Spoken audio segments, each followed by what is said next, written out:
Recording yet? Okay, hi, it's Renee Hobbs, and today's date is Tuesday, November 21st. This is the week of Thanksgiving. I'm here with Candace and Kristen, and this is COM 416 at the Harrington School of Communication and Media. So much interesting stuff to share with you, and I am just on fire with excitement about what the kind of quality of work that I'm seeing coming from COM 416 students.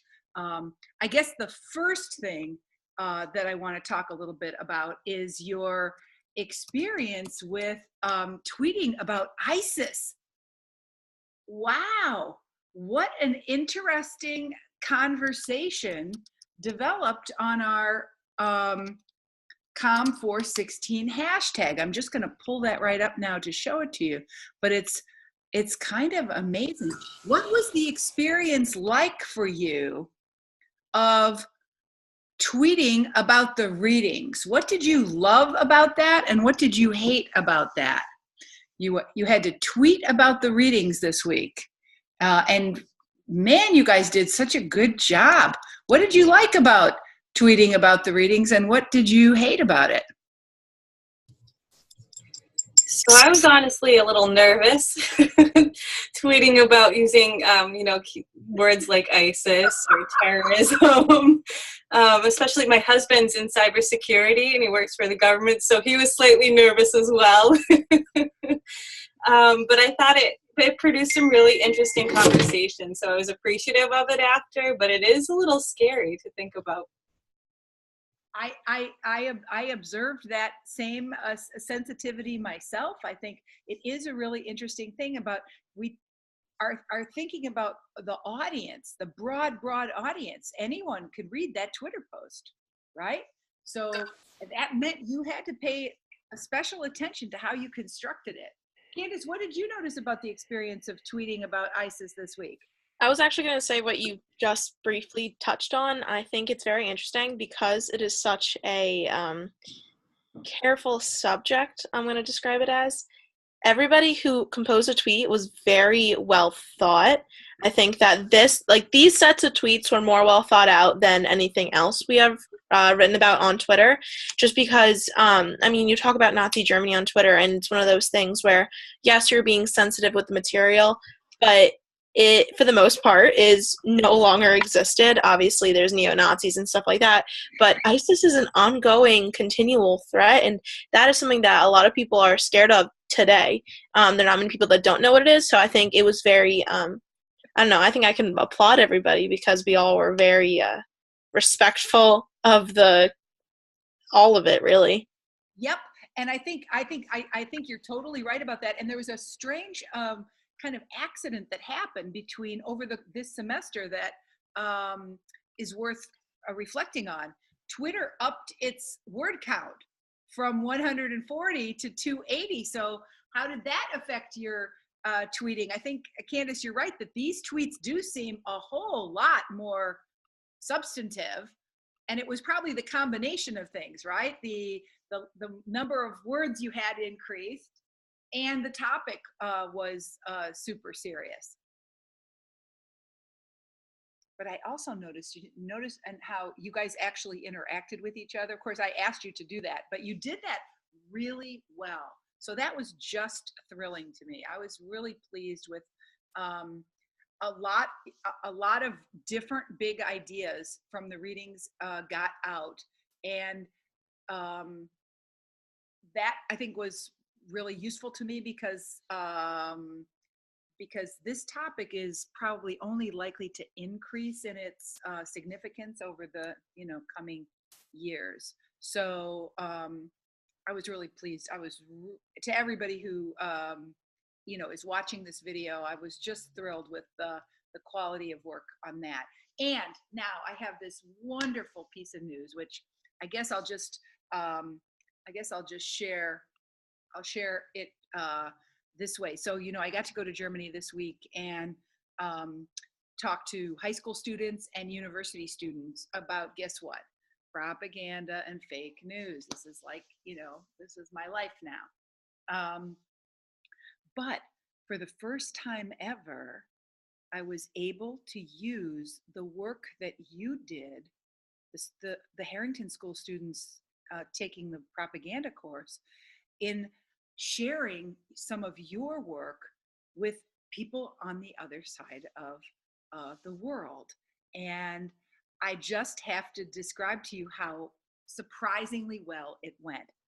Because you, I guess the way to put this is, you, Com 416 students, actually taught German students something. That, you know, just because you shared stuff on Flipgrid, that content was really meaningful to the students in Germany. So one thing that's probably important for me to say at the outset is that German universities and German high schools do not use very much technology. There's a much stronger protectionist attitude, and they're afraid of technology. They don't think educational technology is a good thing in education. There's a lot of ambivalence about it. And so tools that we've been using all semester, like Padlet and the video annotation tool and Flipgrid, and even our online Pathwrite, all that is unfamiliar to most German students and teachers. It's just not common. It was even hard for me to get to play a video on the screen, okay, in a college classroom, which, I mean, that was amazing, right? And this is in a media class, right? This is with communication students. So it's different. However, Germans are really interested in propaganda, of course, and they're really interested in conspiracy theories. So I got the chance to go to a high school. Hi, who's dialing in by phone? Hi, it's Kelly. Hey, Kelly Falco, yay, we're glad you're here. So I'm just telling the story, Kelly, about going to this private girls' high school in Germany. They're called a gymnasium. It looks like gymnasium, but it's pronounced gymnasium, right? And I got to work with about 50 high school seniors for about an hour and a half on the topic of conspiracy theories and propaganda. And I wanted to demonstrate the use of digital technologies.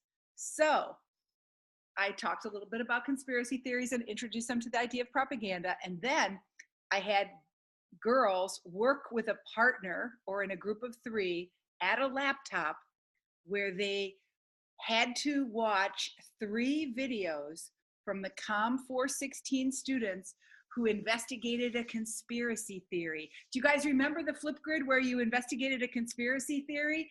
Some of you looked at Holocaust denial. Some of you guys looked at the JFK conspiracies. Some of you looked at the Illuminati. It was fascinating. So the high school students had to watch 3 of your videos that you made, and then they had to generate questions based on what they learned. They had to summarize what they learned from you, and then they had to ask questions. So I want to show you, I made a short video to capture that learning experience, and I want to play it for you now because it'll make you feel super, super proud. There it is right there. Give me a thumbs up if you can see the screen now. Can you see the screen now? Okay, good show. The influence of Com 416 students on students in Mainz, Germany. Okay, we'll just make it really big. Can you guys still see it?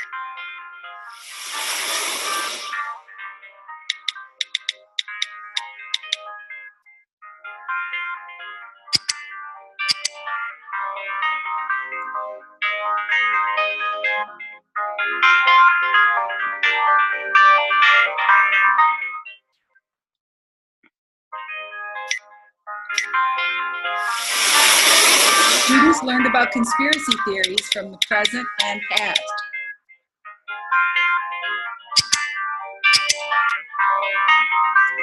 By learning from the Com 416 students who made Flipgrid videos. Then they generated questions to demonstrate their intellectual curiosity. Who does these conspiracy theories? Who brings them up, and it's just such a big question because someone has to think of them. I was wondering if there have always been conspiracy theories or if it's a new trend from the new media we have. Well, I wonder about which of those theories are true and which are like obviously false. How can you prove if they're true or not? How can you prove if they're true or not? That could say that what is wrong with the humans, that we actually believe some conspiracy theories that are definitely wrong. So this is a question you wonder about. Yeah, I was wondering whether there's some kind of system, like how to make propaganda. People would rather believe some random person on the internet with a conspiracy theory instead of some accredited journalist with evidence and who has done actual research on the topic. Like, why do they have such a big influence on us? Why are we so interested in reading or learning about them?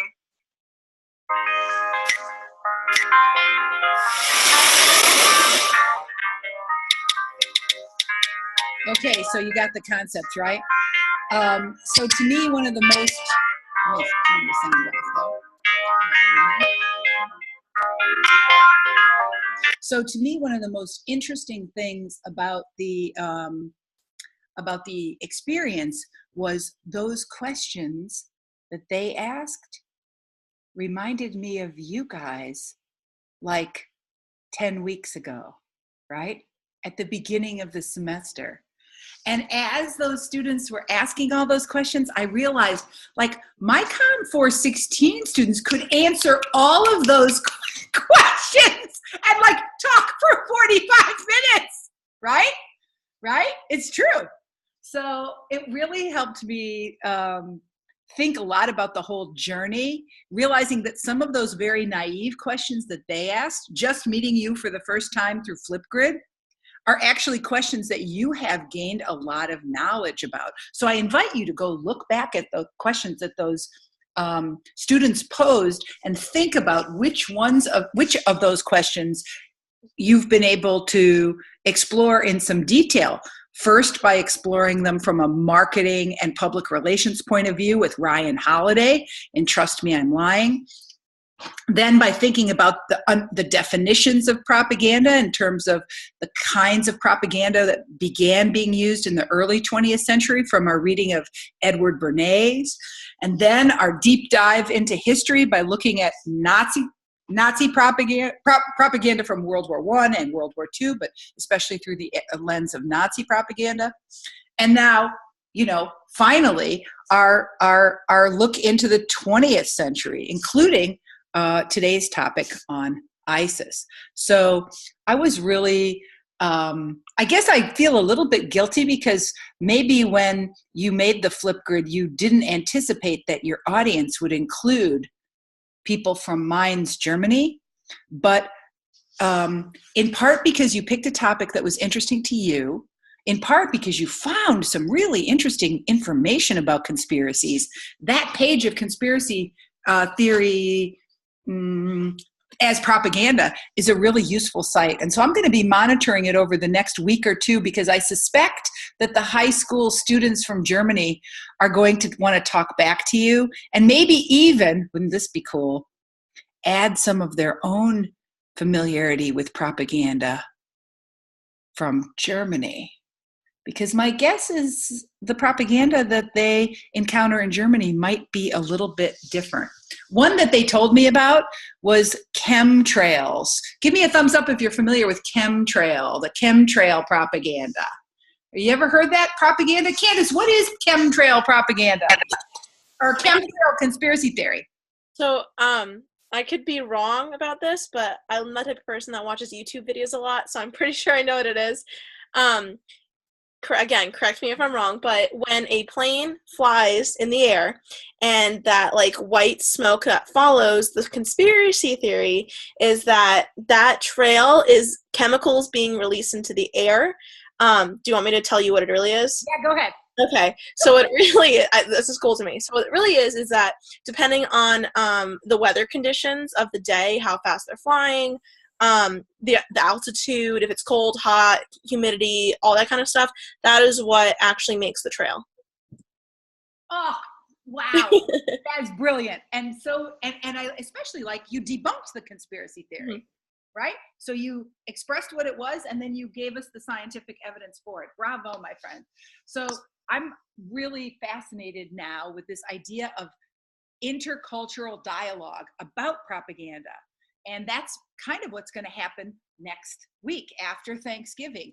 On Tuesday at 10 o'clock, we'll have a 1 hour or about a 1 hour dialogue with students from Würzburg University, right? And then we'll reflect a little bit on that next week. But I'll tell you, we're going to take a look at two pieces of propaganda, one from the Trump campaign and one from the AfD, which is Germany's ultra right-wing party, the white nationalist, anti-immigration party, and the curiosity of how these two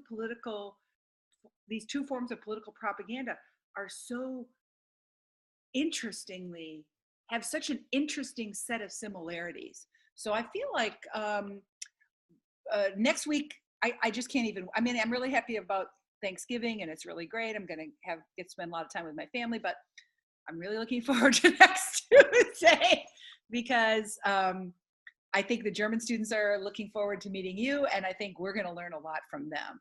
So that's cool. All right, so let me see if I can share my screen back again with you. I'm wondering now if this will work. Will this work? And I want to go back to our class. Maybe since we are just a small group, and Kelly, I don't know if, are you in a situation where you can see the screen now or no? No, I'm driving home for Okay. Thanksgiving break. Cool. But Oh, that's awesome. And be careful because now this is the most busy time. Did you hear? They said today between 5 and 7 is the busiest time so just you watch the traffic. Don't get in an accident. So we'll read aloud to you. We're going to just basically see if we can, well, let's play the beneficial or harmful game. Oh, maybe I should do this in order here. I'll do this in order. I should be logical. I'm not feeling that logical right now because it's like late at night from my point of view.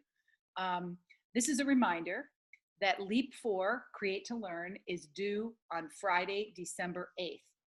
Okay, and it's due Friday, December 8th at midnight.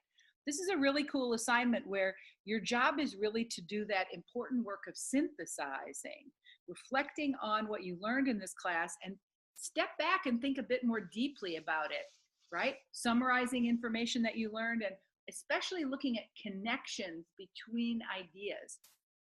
This class has been so jam-packed with different topics, we haven't really had a chance to make connections between what we learned early in the semester about marketing and about virality, right, with what we learned in the middle of the semester about propaganda history, and now what we're learning as we turn toward looking at global propaganda. That's in Leap 4, that's your job to see if you can fit together into a kind of coherent way some of the most important ideas you learned. What's cool about the assignment as well is that you have a lot of different ways to represent your learning. You can write an academic essay. You can create a podcast. You can make a screencast video or an animation or any other form of video. And you can even create 15 original memes or a social media storify. But you have to produce 2 of those forms. And I think I want to just make sure that I'm going to underline it there with my yellow marker. Choose 2 formats from the list below, right? And do take a look at the criteria for evaluation so that you can make sure that you excel with this assignment. But this should be a lot of fun and a lot of learning. And one thing I suggest that you use the Thanksgiving week. Of course, there you are with your family, and they know something about propaganda too, right? But they know stuff that's different than you. And so I did think it might be a good idea to begin to try to explain to your family members what you have been learning. And sometimes that very process helps you see the connections between ideas. So I was thinking, you know, you might sit down and show them the website, or you might show them some of the work that you did that you're proud of. You'll find that your family will be really helpful in a way in thinking through some of these issues with you. And it could have some really great family conversation. Who knows? Of course, it could be a disaster too. Just saying, you know, don't do it if you think it's going to cause World War III at your house, right? That would not be good, right? That would not be good. But why don't we take on some of these questions, and we'll do them two at a time and just talk through them as a small group. So, what is the ISIS propaganda machine, and what factors have contributed to the appeal of ISIS online? We'll start with those two questions. Who wants to go first?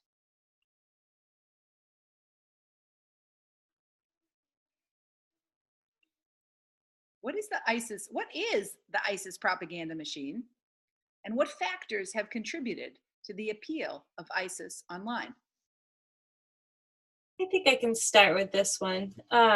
So the ISIS propaganda machine, I think what that references, if I remember correctly, and I could be slightly off, but if I'm remembering correctly, it refers to the wide range and the technologically advanced propaganda that ISIS is producing on a regular basis. They go from films that are like Hollywood-style films to flooding social media with propaganda. So it's a wide range of advanced propaganda that they're producing very rapidly. And very rapidly is that was excellent, Kristen, and very rapidly is a key idea. There was something in the readings about how like there were 7 new pieces produced every week or every day, or I mean, it's a churn of new, fresh content. And like you said, some of it's high production values and some of it's low, and they use it different formats. But it's huge. So that second question, the second question, what factors have contributed to the appeal of ISIS online? I can jump on this one. So I think that because this is one of those times where a terrorist group has very, very publicly been on social media and making posts and all this kind of stuff. Usually the issue is that curiosity kills the cat, and although viewers may not be supportive of what is being posted, they're still curious and they still want to see it.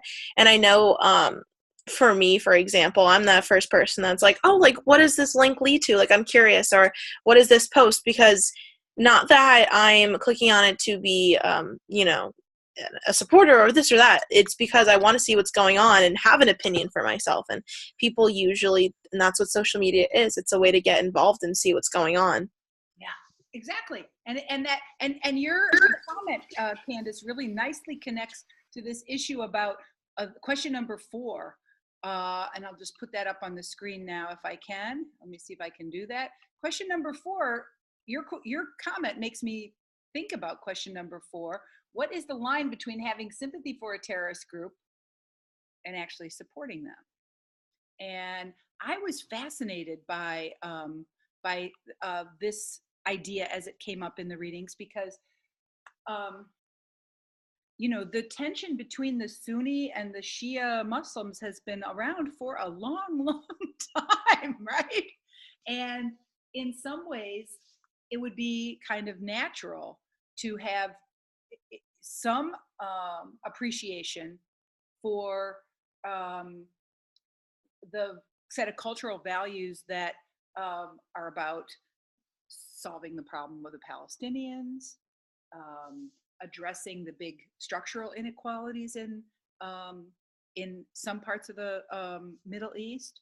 And I remember in the documentary, the drinking documentary, what's it called, like Drinking in Brooklyn or whatever it was, where they're sitting around a bar and they're talking about this topic. And one of them says something like, you know, an American Muslim person could be, you know, just like you said, Candace, just surfing around casually and find something and, you know, like it and now essentially get courted, get lured, get targeted into a more extreme community.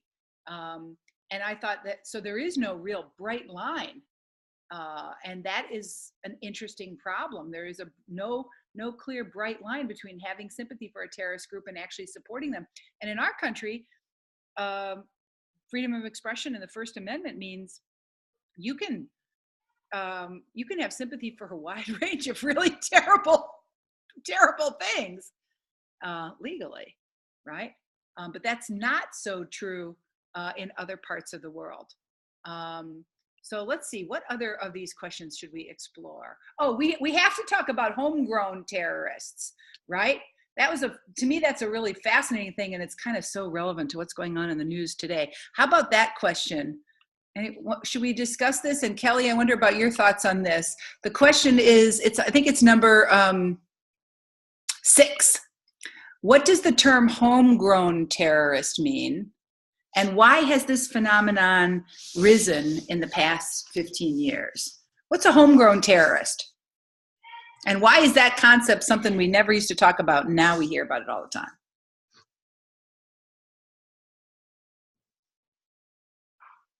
I feel like a lot of people, well, not a lot of people, but some people might, like, you hear about, like, copycats, like people who, like, kind of idolize, like, these larger terrorist groups but don't know how to get involved.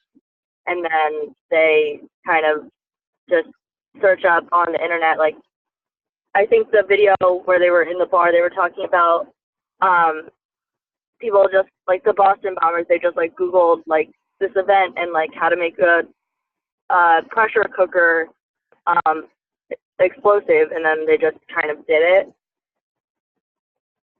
Yeah, the Boston bombing is a perfect example of something here in our region where they weren't affiliated with the terrorist group in the Middle East. They got that crazy idea from the internet, right?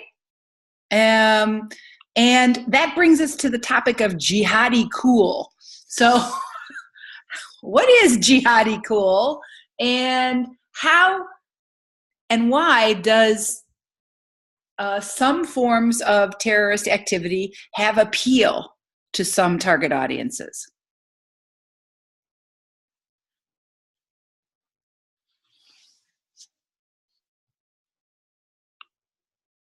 So this wasn't the article that I read, but I'm kind of just skimming and getting an idea for it. Go for it. Go for it. So one of the quotes that they say is jihadis have cool weapons and cool nasheeds, and they're young, fiery imams that fight on the battlefield. So essentially, my understanding so far is that this jihadi cool is essentially glamorizing what they're doing. It's making it seem like it's super cool to be one of these people.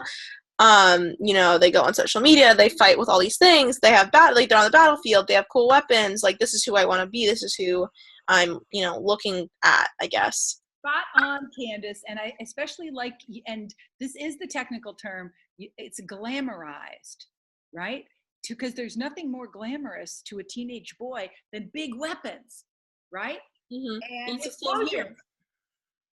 Right? I think it's the same here too. I mean, with American troops, I know both my brothers grew up watching like Saving Private Ryan, Band of Brothers, and they turned out to both be Marines.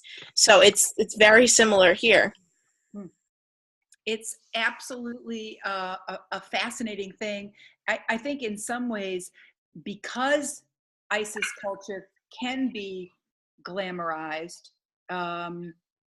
by video games, right, that feature them acting heroically and so forth, by promises of fame in the afterlife. It's really hard to fight. So the last question we'll tackle, I think in some ways it's the most curious and problematic question. Number 8, what can be done to prevent radicalization and counter ISIS propaganda? What's your perspective on this? And Saeed, I'm really curious. You have opinions on all of these questions, I have a feeling. But so now this issue of counter propaganda is what can be done to prevent radicalization and counter ISIS propaganda? I could throw a point out there. In the video that we watched, where it's like the news and booze or whatever it was called, the one man, I think his name is Murtaza Hussein, he said something along the lines of always being in a state of perpetual war. And because of this, a byproduct, I wrote about this in my little summary because I thought it was interesting. A byproduct of this is a lot of hatred that happens afterwards. And this is where you kind of like see like that radicalization from both sides of either hating ISIS or hating the people that you associate with that. So I thought it was really interesting because he said the only way to really not have this is to be living in a policed state of kind of controlling everything that's out there. And it's really interesting because you're either in a police state where you're controlling every single thing and you start to approach on things that Hitler was doing, where he was policing his state and they weren't able to do anything, or do you allow people to have the freedom of speech and press and assembly and all these things and kind of hope they don't say these bad things? So it's, I don't know, it's really interesting because I can go back and forth and talk about both sides, but there's really no way to have like the counter ISIS propaganda without the ISIS propaganda, if that makes sense. That was actually really a marvelous response. I feel like I don't think that the counter propaganda can be very good.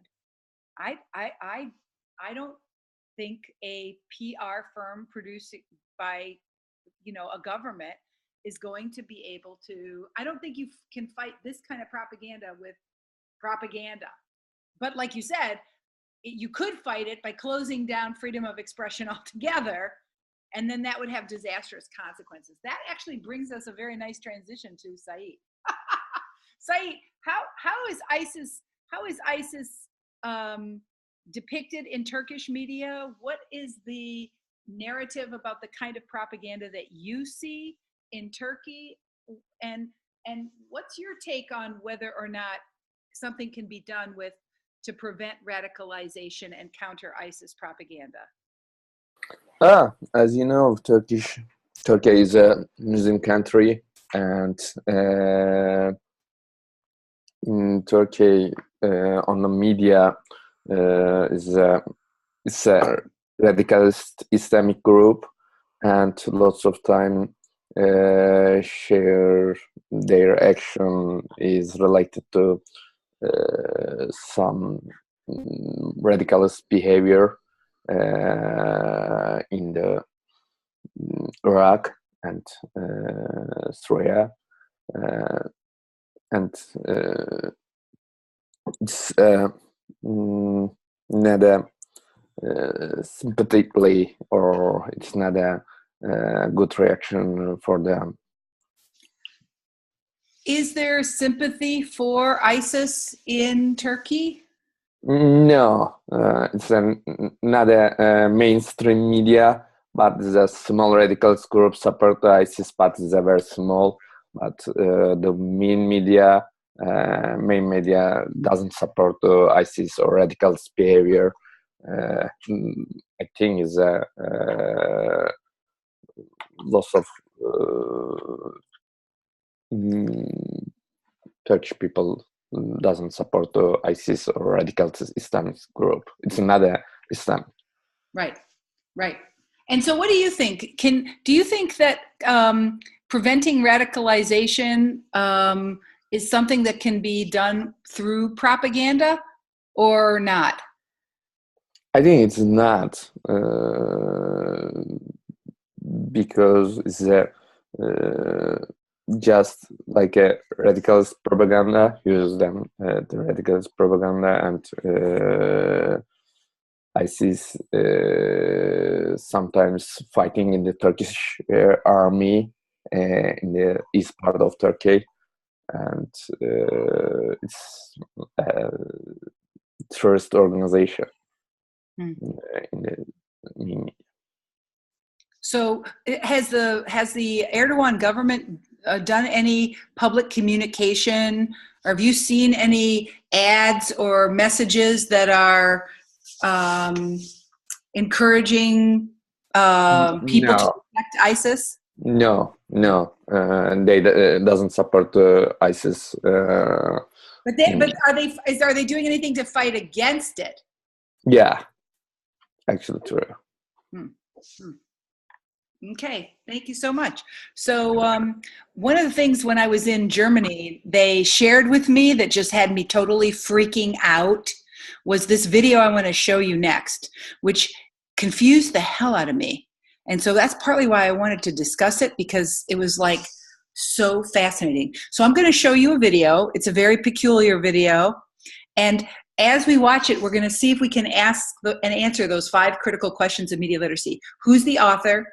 What techniques are they using to attract and hold your attention? We might also ask, who's the audience? What values and lifestyles are presented? How might different people interpret this message differently? That's good. That'll get us started. It's called,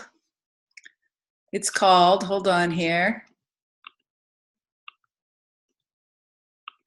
And I'm just dying to hear your thoughts about this. It's called Welcome to the Islamic State of Germany. Okay. Let's see here. If I click on it, it's going to take me to a YouTube page. Oh, no, it's going to take me to the Mind Over Media page. Welcome to the Islamic State of Germany. Let's see if we can analyze this piece of propaganda. And then ultimately, we'll have to vote on whether we think it's beneficial or propaganda. Let's take a look. Welcome to the Islamic State of Germany.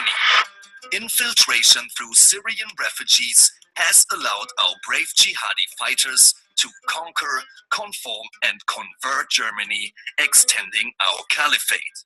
Our Western foes used to repress our people, forcing them to live on the streets and in train stations.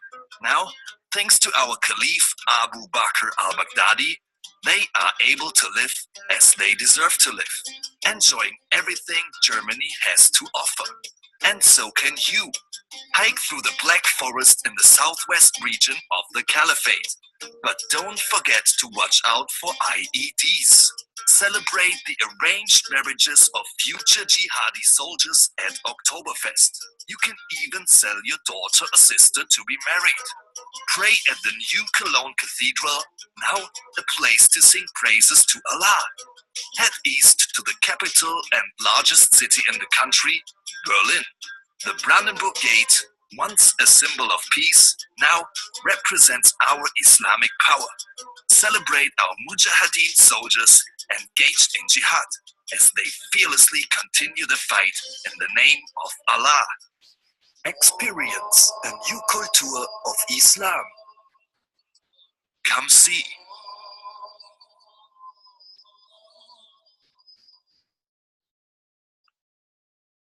Holy shit! That is disgusting! I've never seen anything like that before in my life. And it's totally weird. So, who's the author and what's the purpose? What techniques are used to attract and hold your attention? What's the values message? How might different people interpret it differently? Who wants to go first?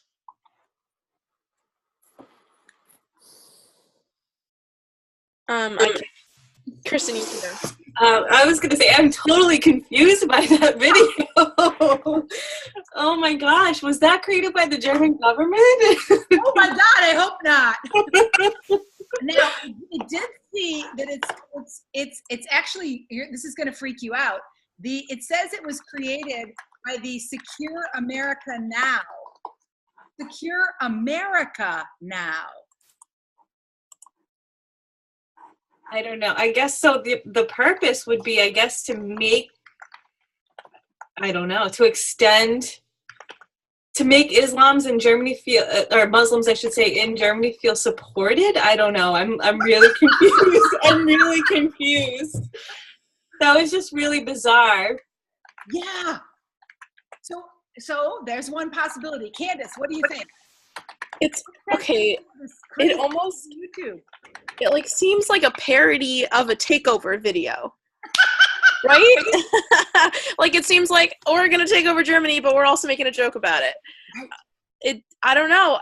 I am definitely, I don't think the author was Germany, but I'm confused on the purpose because it seems very like it's a like I don't know. Like obviously I'm going into it knowing it's propaganda of some sort, but it just doesn't seem real. Yeah, it's so over the top that I think you're right to say it's a parody of a, like, let's imagine that the Muslims take over Germany, right? It's definitely sort of creating a unreal reality of this future state where they've taken over. So it's designed to be so over the top that it's funny, right? And there's that one scene where, I don't know, I had to watch it 3 times, so later you look at it. There's a shot of Oktoberfest, and it says, now pork and alcohol free. So somebody spent a lot of time, trying to make it funny. But what's the purpose? Is it trying to scare Germans? I don't know. I feel like if I was in Germany, I'd be like, LOL, like it's a joke. But I feel like if it was taken seriously, it could definitely be a little scary. But it's just so. I mean, it like reminds me of the same type of humor that was used in like We Were Back. Theoretically, you should be really scared that Hitler's back, but you're making jokes out of it. Exactly right. So humor is a very powerful tool for neutralizing propaganda, right? Because this message is, we're coming to take over your country, right? That's basically the claim. What's the values message, but it's done through humor. So that kind of neutralizes it a little bit. And we go, oh, it's just funny. It's just parody. Do you think that could be used to sort of like shame some who might be contemplating support of ISIS, and say, "Oh, look at how ridiculous this is. Why? Like, can you imagine a caliphate in the caliphate in Germany?" And so to sort of shame people into veering away from supporting Syrian refugees. Now, I don't know about supporting ISIS. Oh, that's right. Yeah. I think if you might be feeling a little bit sympathetic for those Syrian refugees, because like they had to leave their country because they are starving, right? So, but maybe if you're a good German and you're feeling a little bit sympathetic, this would definitely, discourage you to feel sympathetic. So that's a great point, Kristen. I think there's something to that idea that maybe this is targeting people who might be a little bit sympathetic toward Muslims in Germany, but I can't imagine anyone thinking this would be beneficial propaganda. This seems really harmful propaganda, but I am fascinated at the use of humor. Like I like watching it. I watched it again. I watched it 3 times because it's cleverly made and it's funny, but it's really, really evil, I think. So, Saeed, what do you think about this crazy commercial? This is a strange piece of propaganda. What sense do you make of it? Yeah, actually, I wanna ask the question about how might different people understand this message differently. Actually, as you know, just imagine now you are a young Muslim living in Germany. You are watching this video. You have a nationalistic feelings. You have a strong religious feelings, and watch the video in the YouTube. And after that, this video is a trigger for the radicalist thinking. about the Islamic trigger for the action, and maybe lots of young Muslim people support the ISIS politics and action. So I think it's dangerous. Yeah, it could be a trigger for Muslim Germans who or immigrants or recent arrivals who might go, yeah, right. This is our country too. Whoa. Yeah, mind blown. So when the German professor who we're going to meet next week showed this to me, my face fell off, and she said, Renee, I want you to hear how the German university students interpret this message. And so next week, we'll see how the German university students interpret this message. But now, because I only have about 10 minutes left, I want to kind of give you an orientation toward what I'm hoping you're going to do in the next week. And this is for everybody, but for those of you who are watching the video version of this, we're coming to the end of the semester, but next week's topic is even more amazing. We're going to look at propaganda in Turkey, in Russia, and in China, right? And so we're really ending the semester kind of widening our lens out to look at the issues of contemporary propaganda in Russia, Turkey, and China. So let me take you to the path right and give you a preview of what I'd like you to do for next week. It's really our last piece of content for the course. And let me just sign in.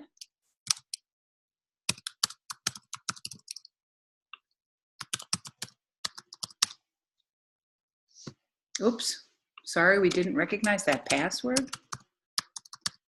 Let's try that. Sorry, we didn't recognize that password.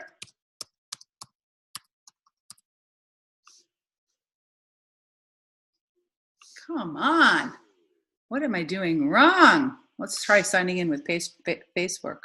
I'm so used to it signing in automatically. I'm kind of freaked out that it's, oh, I entered an old password. Oh my God. Because you know what? I'm using a new browser. I decided to move back to Firefox. And now, so I'm going to just hold on here. I'm just going to go back to my, I'm going to see if I can open it in my old browser. Hold on just a sec. This is crazy. I'm going to stop sharing. I'm going to reshare in Chrome. If you want it, I can open my pet right, Renee. Yeah, you're a sweetheart. Thank you so much. Because, like, you know, I'm apologizing for the fact that it's 4, 5, 6, 7, 8, 9. It's 10 o'clock in my time. Thank you, Saeed. Okay, sure.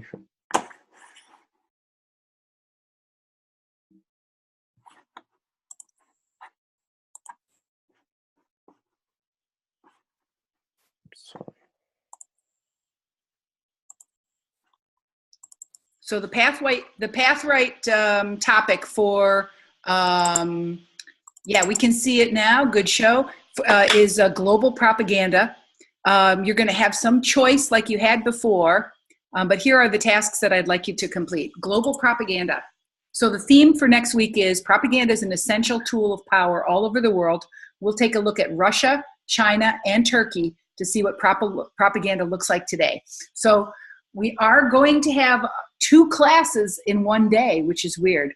One is an extra credit class. It's not required that you attend. If you do participate, it is a 20-point extra credit opportunity. Saeed, can you click on that, the extra credit opportunity? Okay, so we're going to have a 1-hour call from 10 to 11 a.m. We're going to dial in the way we always do. Before the session, I'd like you to watch these 2 ads. One is from the AFD, which is the ultra right-wing nationalist anti-immigrant party that won for the first time 3rd place in the most recent elections. And it's just a 2-minute political ad. and another is a Trump political ad. So we're going to talk with the German students about the AFD ad and the Trump ad.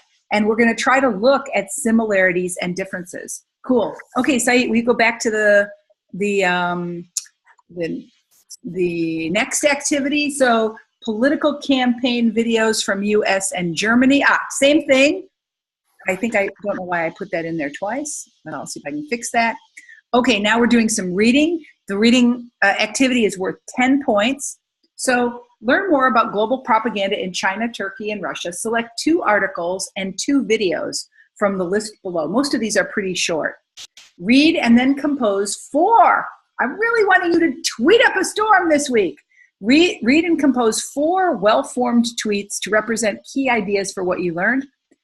This time, I'd like you to try to include a relevant hashtag, a URL or an image, and of course the COM416 hashtag. Let me talk you through these topics, which are just so great. Samantha Powers wrote a really cool op-ed in the New York Times recently called Why Foreign Propaganda is More Dangerous Now. Busra Ekara wrote a really interesting article in the New York Times called Propaganda in Istanbul.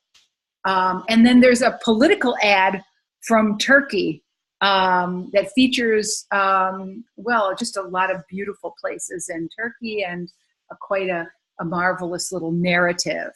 Then there's Scott and Eddie's interesting article from last year. Facebook runs up against German hate speech laws. Those hate speech laws were passed that makes it a crime. Facebook can be fined 50 million euro if it allows hate speech to stay on their platform for more than 48 hours. Paul Moser's article, China Spreads Propaganda to the US on Facebook, but a platform that is banned at home. And then Chinese propaganda turns to pop rap. Who knew that music videos are used as a form of propaganda in China? And then another animated video, Pay Attention to the 5-Year Plan. And Edward Delman's article, When is a TV channel a foreign agent? And that's really about Russia Today, RT, which might be a TV network that you're familiar with. And then finally, Peter Pomerantz's really great essay, Russia and the Menace of Unreality. And a Vice video, which I think is outstanding, called Silencing Dissent in Russia, Putin's Propaganda Machine. So the challenge you're going to have this week, I think, is that you have to choose only 4. You're going to want to look. You're going to want to read them all, but choose 4 and then compose 4 well-formed tweets to share what you learned. Okay, that's great. So anybody have any questions about that? Okay, let's go to comment on 2 types of propaganda. Maybe this is my, Okay, what we decided we might want to do is actually have a kind of a experiment where the American university students, that's you, and the German university students annotate an ad. So Saeed, can you click on the Budweiser ad? Yeah, that's the one. So we've talked about this ad before. So I think several students did their Leap 2 on this ad. But you can see that the German students have already started to annotate this ad. Isn't that fascinating? So I'd like you to contribute an annotation, and then we're going to see if we can notice what similarities and differences might occur between the German students and the American students. Okay, so can you go back and show us the other annotated video, the German ISIS? Oh, holy shit. It's the Islamic State of Germany, right?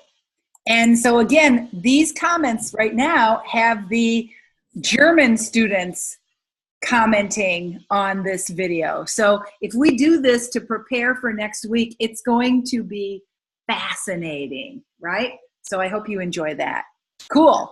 So we'll really get a chance to share interpretations of these two videos. And I think how German and American students learn about propaganda. This is a kind of an interesting thing. Students at the University of Würzburg shared their memories of learning about propaganda when they were in school. And if you click on the propaganda at school in Germany link, right, which maybe the blue link, yeah, there you go. Thanks, Saeed. Basically, students were asked to see if they could remember how they learned about propaganda when they were in school. And so they've, in the first two columns, they have shared some of their memories about learning about propaganda in school. And then in the third example, they've given examples, basically examples of propaganda. Now, Saeed, if you go, can you go back? Back, yeah, there you go, good show. Scroll down.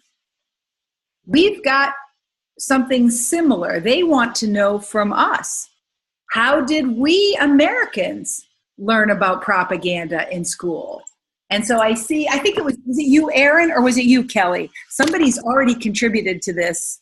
I saw in the Twitter. So put your name on your I don't know, what are those called though? Your sticky note, right? Oh, Aaron, I knew it was Aaron, yeah. So Aaron already described about how she remembers learning about Nazi propaganda. So we're gonna see if we can go back into our memories and maybe help the German students understand like how we learned about propaganda.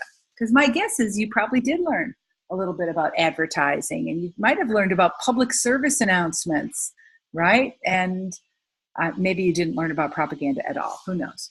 Okay, so that's what's on tap for next week.